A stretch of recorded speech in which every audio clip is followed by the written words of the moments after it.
Déjà, ce qu'il faut dire, c'est que c'est une annonce totalement surprenante de la part du président Macron, qui n'avait pas du tout, pendant son quinquennat, parlé de la suppression de la redevance.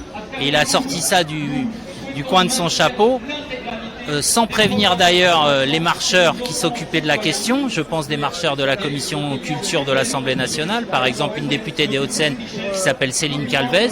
Il n'en avait jamais été question. Monsieur Macron, comme ça, pour une mesure pouvoir d'achat, 238 € par personne, sort cette mesure-là, qui est le pire pour nous et ce qui a été prouvé dans beaucoup de pays d'Europe. C'est-à-dire, il y a eu un débat très intéressant en Suisse ces derniers mois sur la suppression de la redevance. En Hollande, cette suppression a eu lieu. Aujourd'hui, il y a une grève de l'audiovisuel public parce que les moyens immédiatement ont baissé.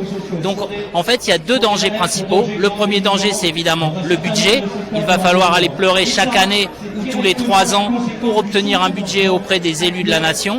Et deuxième, évidemment, danger, peut-être encore plus important que le premier, c'est l'indépendance. À partir du moment où vous dépendez d'un financement qui est décidé par les élus de la nation, on voit en plus avec une majorité relative. La seule chose que je peux vous dire aujourd'hui, c'est que par exemple, qui est OK pour supprimer la redevance? Il semblerait 400 députés issus de 3 groupes, Marcheurs, LR, RN. Voilà.